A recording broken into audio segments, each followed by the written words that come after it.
You're staring at your phone. Why am I... You've typed the message 3 times, deleted it 3 times, because you Oh, already no, know sending it is going to push them further away. Not sending it Oh is no, going to eat what you is alive. this? So you just sit there, stuck, somewhere between desperate and exhausted, wondering what happened to the person who made everything feel Hi, you look so great easy today. in the beginning. Thanks. Hi. And then the thought creeps in, the one you won't say out loud.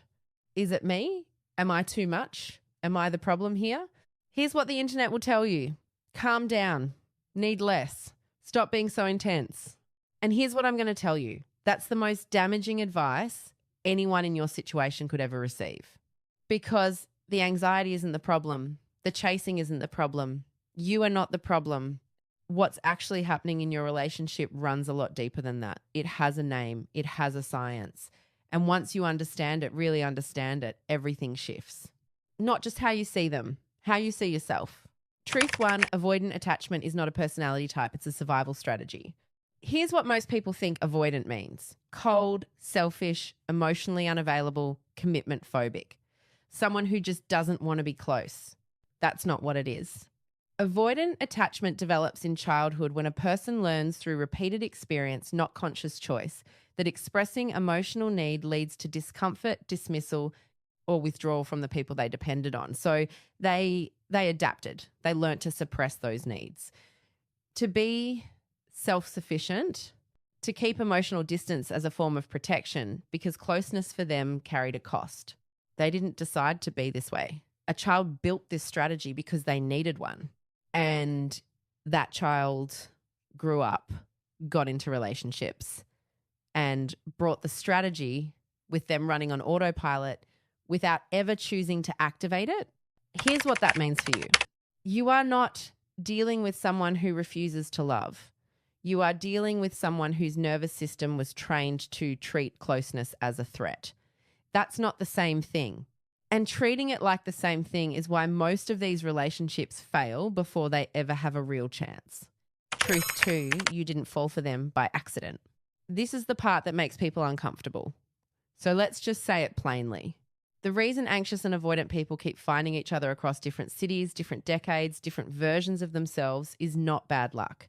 It's not a coincidence. It's nervous system recognition. Research into the anxious-avoidant dynamic shows that the attraction between these two types is rooted in something neither person is consciously choosing. What The a anxious beautiful partner is day. drawn to the Come, avoidance sit with me. steadiness, their I'd love to. independence, Thanks for their the invite. apparent lack of drama. It's so Early in the relationship, that reads as security. What it actually is distance. And distance, for someone who grew up with inconsistent love, feels familiar. Familiar gets read by the nervous system as safe. Meanwhile, the avoidant partner is drawn to someone willing to do the emotional labor of pursuing connection. That allows them to experience intimacy without having to initiate vulnerability, which is the exact thing their nervous system has been trained to avoid. Each of you is offering the other what their earliest relational blueprint was built around. Real world example. A woman described her relationship like this. He was the first person I'd ever dated who didn't need anything from me. It felt like breathing room. Like finally, 6 months in, she realized she was doing all the emotional work, initiating every difficult conversation, managing both of their feelings. The breathing room had become a one-person operation. Here's what that means for you. The initial attraction is real. The chemistry is real. But underneath it, two survival systems found each other. And survival systems are not designed for intimacy. They are designed to keep you safe. Those are not the same goal. Truth 3, the cycle is not about love. It's about two nervous systems doing math. Here's how the loop actually works. Something happens, a short text, a cancelled plan, a conversation that doesn't land the way you hoped. The anxious partner's nervous system reads this as danger, not metaphorical danger. The same alarm system that alerts you to physical threat activates. And that system's solution is reach for connection, more contact, more checking in, more are we okay? The avoidant partner feels that pursuit arrive. And their nervous system reads it as a different kind of danger. Walls closing in, loss of self, engulfment. And their system's solution is create distance, go quiet, need space, pull back until the pressure drops. So the anxious partner reaches harder and the avoidant partner pulls further and the gap widens. And both people are suffering. and both people are doing the only thing their nervous system knows how to do, researchers describe this as trying to have a productive conversation while being chased by something dangerous.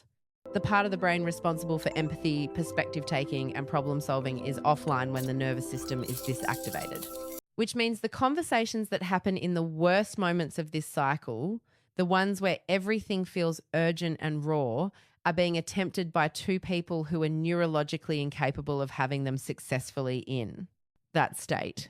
They're not failing to communicate because they don't care enough. They're failing because they're trying to solve a biology problem with words. Here's what that means for you.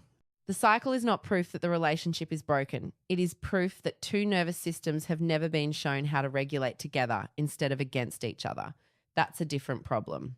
And it has different solutions. Truth 4, both of you feel abandoned at the exact same time. This is the thing nobody talks about. And it is the most important reframe in this entire conversation. In the worst moments of this dynamic, when the silence stretches and the distance grows, both partners are experiencing abandonment simultaneously, in completely opposite directions. The anxious partner feels abandoned by lack of presence. Their partner is physically in the room and completely unreachable. That silence registers in their body as rejection, as evidence of the thing they've feared their entire life, that they are not worth staying close to. And the avoidant partner, they feel abandoned by lack of freedom. The pursuit, the check-ins, the questions, their nervous system reads, all of it as a loss of self. And losing the self they built to survive is its own kind of abandonment. Same moment, same relationship, two completely different experiences of being left. This is why simply telling a couple to communicate better rarely changes anything. They are not having the same conversation. They are not even living inside the same emotional reality. One person is reaching for safety, the other is experiencing that reach as a threat to safety. And both of them are right from inside their own nervous system. Real world example. Two people together for a year. She initiates a conversation about where things are heading. Nothing aggressive, she's calm, chosen her moment, done everything right. He goes quiet, not cruel, not cold, just absent. She asks if he's okay. He says he's fine. She asks again. He says he needs space to think. She feels the floor drop out. He feels the walls close in. Both spend the next 2 days in private devastation neither fully understands. Both, in their own version of that silence, feel like they've been left. Here's what that means for you. The problem was never that one of you loved too much and the other loved too little. The problem is that neither of you has felt safe. And you've been responding to that unsafety in ways that make the other person feel more unsafe. That's the actual loop. Not a love problem, a safety problem. Truth 5, the avoidant person in your life may not be receiving your love clearly. This one hit differently when the research came out. A 2024 study found that people high in attachment avoidance don't just struggle with their partner's negative emotions, they also inaccurately perceive their partner's positive emotions. They underestimate warmth, they underestimate affection. The love being sent is not landing at full signal. Think about what that means. The avoidant partner is not sitting inside a relationship where someone clearly adores them and choosing to reject that love. They are sitting inside a relationship where the love, the real, genuine, consistent love being directed at them, is arriving distorted, quieter than it actually is, less certain than it actually is. So from their vantage point, the relationship looks like this: a partner who seems to need a great deal and whose warmth doesn't quite balance that need. That's not an accurate picture, but it is the picture their nervous system is showing them. They are living in a slightly different version of the same relationship. Both versions are real. Neither person can see the other's version clearly from where they stand. Here's what that means for you. Loving harder has never been the answer, not because the love doesn't matter, but because it wasn't arriving the way you thought it was. This is not your fault, and it is not a reason to stop loving them. But it is critical information about what this dynamic actually requires if it's going to change. Truth 6, love is not enough to break this cycle. But here's what is. Dr. John Gottman's research found that couples stuck in a pursuer-distancer pattern are significantly more likely to break up early, not because love runs out, but because the cycle erodes the foundation that love needs to survive. And here's the honest version of what it actually takes to shift this dynamic. The avoidant partner has to be willing to stay in the room when everything in their nervous system is screaming to leave. Not forever, not all at once, but incrementally, learning to tolerate the discomfort of closeness without treating it as a threat. That requires self-awareness, usually support, and a genuine desire to change, not just a desire for the relationship not to end. The anxious partner has to be willing to stop reaching when everything in them says hold on tighter, to develop enough internal stability that their sense of safety stops depending entirely on the other person's proximity.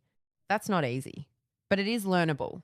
If both of those things are happening, if both people are doing that work, this dynamic can shift. People do move toward more secure attachment.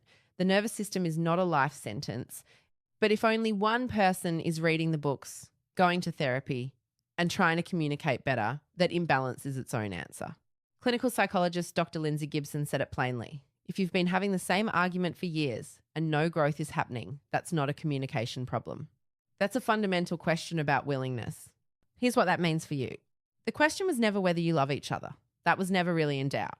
The question is whether both of you are willing to get honest about what's actually happening between you and do something different with that honesty.